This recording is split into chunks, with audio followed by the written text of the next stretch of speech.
Sobat Sehat, selamat datang di podcast Sehat Siaga. Hari ini kita akan membahas mengenai kesehatan masyarakat serta kesiapsiagaan bencana. Hai semuanya, senang bisa bertemu kembali. Iya.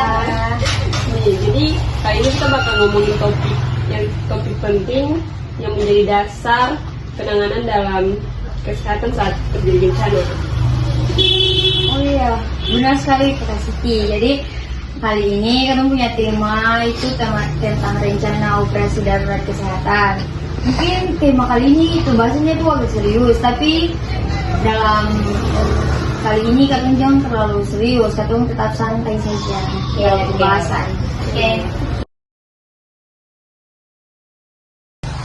Oke guys, biar pendengar juga nggak bingung nih, sebenarnya apa sih operasi darurat kesehatan itu? Oh, jadi gini Kak Siti. Rencana operasi darurat kesehatan ini adalah dokumen strategi yang digunakan untuk mengatur mekanisme yang itu dimana secara cepat, terkoordinasi, serta efektif. Nah, ini digunakan ketika terjadi bencana. Oh, jadi itu semacam pedoman ya Kak? Supaya kayak semua pihak tuh bisa tahu masing-masing yang perannya masing-masing. Begitu ya Kak? Ya betul, jadi begitu. Ini juga merupakan titik acuan. Titik acuan ini juga bisa diperbarui sesuai dengan kondisi yang ada di lapangan. Dan juga disusun menurut WHO tahun 2017 itu mengenai RHA atau Rapid Health Assessment dan dilakukan juga secara cepat atau tadi cepat. Oh, begitu ya keren.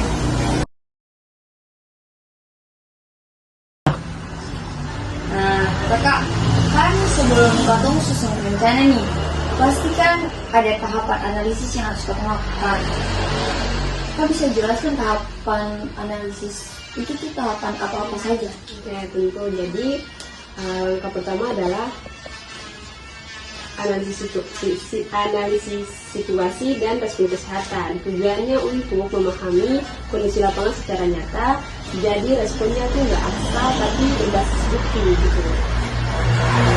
Nah, mungkin untuk data yang diliputi ini seperti yang pertama itu korban terdampak atau masyarakat rentan seperti ibu hamil, bayi, balita, lansia, serta penyandang disabilitas. Kemudian kondisi fasilitas kesehatan seperti apakah fasilitas itu dapat digunakan atau sudah rusak. Kemudian untuk kondisi lingkungannya itu ketersediaan air bersih, kemudian sanitasi, serta potensi wabah penyakit. Itu, Kak. Oh, jadi hasil analisis ini sangat penting ya supaya tim kesehatan bisa menyiapkan strategi yang sesuai untuk kebutuhan di lapangan. Ya, betul. Karena menurut sesuai yang disampaikan Badan Nasional Penanggulangan Bencana tahun 2020, respon yang baik itu harus sesuai dengan evidence atau bukti nyata yang ada di lapangan. Betul tidak? Oke nih Kak, kita kan sudah tahu situasinya nih, jadi langkah selanjutnya tuh apa sih? Kakak, jadi tahap berikutnya atau tahap berikutnya yaitu Kakak menetapkan tujuan dan prioritas respon. Jadi kalau untuk tujuannya tuh ada 3 tujuan utama. Yang pertama itu Kakak menyelamatkan jiwa, yang kedua itu Kakak mencegah kecacatan, dan yang ketiga itu Kakak meminimalkan dampak kesehatan masyarakat. Nah, mungkin prioritasnya ini menyediakan pelayanan kesehatan medis darurat, kemudian menjamin air bersih serta sanitasi, kemudian mengurangi dampak wabah penyakit, serta melindungi korban rentan atau masyarakat rentan. Oh iya. Jadi sebenarnya sih siapa yang menentukan prioritas ini? Jadi gini Kak, biasanya itu lewat rapat koordinasi pusat kesehatan, biasanya itu dipimpin oleh Kementerian Kesehatan atau kalau di daerah biasanya dari dinas kesehatan di daerah.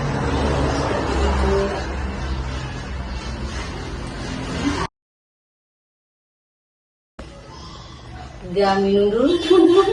Iya, sebenarnya lengkap juga nih. Boleh. Oh ya, ini sebelum kita bahas yang paling seru. Mungkin mulai deh. Nah, untuk bagian yang paling seru ini kita bahas mengenai strategi operasional kluster kesehatan. Nah, dari ini itu terjadi langsung di lapangan. Oh, contohnya kayak gimana tuh, Jess? Contohnya nih, seperti di medis, kita mendirikan posko. Posko itu posko pelayanan kesehatan di tempat pengungsian. Kemudian kita melakukan atau mengadakan tim kesehatan seperti mobile clinic. Nah, kemudian kemudian yang kita lakukan yaitu Nah, kemudian kita juga melakukan penanganan trauma seperti trauma fisik dan psikologi kepada para korban. Kemudian kita melakukan pengendalian terhadap penyakit seperti melakukan vaksinasi atau pemberian obat kepada korban bencana. Oh, berarti bukan cuma untuk fisik tapi juga untuk kesehatan mental perlu diperhatikan ya, Pak? Iya, betul. Jadi pendekatan kluster ini dilakukan sebagai adopsi.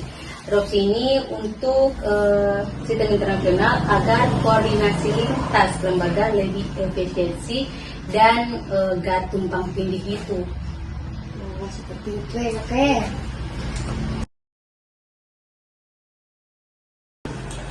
Oke, Pasca. Logistik itu kan penting di lapangan nih. Jadi biasa sih logistik apa yang disiapkan di lapangan? Jadi gini Kakak, logistik itu memang penting di lapangan. Tapi kita harus tahu dulu ada dua jenis logistik. Yang pertama itu logistik medis dan juga logistik non medis. Kalau untuk logistik non medis itu seperti yang kita harus siapkan tuh obat-obatan esensial, obat medis. Setelah itu, kita harus siapkan tenda darurat, ambulans, dan juga alat transportasi darurat. Setelah itu kalau untuk tenaga medisnya, itu yang katanya siapkan itu ada dokter, ada perawat, ada ahli gizi, ada psikolog, mungkin seperti itu Kakak. Kalau untuk yang logistik non medis itu katanya siapkan itu makanan bergizi, air bersih, dan juga pakaian untuk korban itu Kak di lapangan. Dan mungkin untuk pengelolaan logistik ini harus terkoordinasi dan dipimpin langsung oleh tim pusat. Mungkin itu. Oh, jadi intinya logistik itu penting supaya penanganan di lapangan itu lancar. Ya, supaya kalau penanganan di lapangan itu yang terganggu itu kalau kekurangan logistik. Jadi yang disiapkan tuh yang paling penting itu adalah logistik medisnya. Iya sih, benar. Begitu, oke. Oke, jadi gini teman-teman. Untuk yang terakhir ini kita bahas mengenai koordinasi antar sektor. Karena gak mungkin kan sektor kesehatan dapat bekerja sendiri. Benar, ada banyak lembaga lain yang harus terlibat, ya kan Pasca? Iya Kak. Nah, lembaga-lembaga itu misalnya BPBD atau BPBN. Kalau BPBD itu kan Badan Penanggulangan Bencana Daerah. Kalau begitu yang biasa mengkoordinir tanggap darurat secara keseluruhan. Itu lembaga pertama. Kalau lembaga yang kedua itu ada Kementerian Sosial, itu yang biasa menyediakan kebutuhan dasar pengungsian bagi pengungsi, kebutuhan dasarnya. Itu yang kedua. Kalau yang ketiga itu ada Kementerian PUPR. Itu biasa yang menyediakan infrastruktur dan juga air bersih dan sanitasi lingkungan. Dan yang keempat itu ada lembaga internasional. Kalau lembaga internasional itu ada beberapa lembaga seperti WHO, UNICEF, PMI, dan NGO lokal. Itu untuk membantu kebutuhan teknis dan juga logistik seperti yang tadi sudah dijelaskan dulu. Koordinasinya dilakukan lewat mekanisme cluster approach yang sudah diadopsi resmi dalam sistem penanggulangan bencana di Indonesia. Nah, jadi kesimpulannya adalah rencana operasi darurat kesehatan itu adalah panduan penting agar respon kesehatan di masa bencana bisa cepat, tepat, dan koordinasi. Ya, karena Berkoordinasi. karena tanpa perencanaan yang baik, penanganan di lapangan itu bisa kacau dan tidak efektif. Karena itu bisa meningkatkan resiko bagi korban yang ada di lapangan. Nah, betul banget. Jadi yuk kita semua tenaga kesehatan, relawan, dan masyarakat harus paham pentingnya membuat rencana darurat kesehatan. Terima kasih sudah mendengarkan. Tetap sehat. Dari pembahasan yang kita bahas ini memang benar-benar logistik sih. Karena itu memang dalam bencana apapun itu yang harus penting itu Tetap sehat, tetap siaga guys. Ada bencana. Bye bye, sampai jumpa lagi di podcast selanjutnya.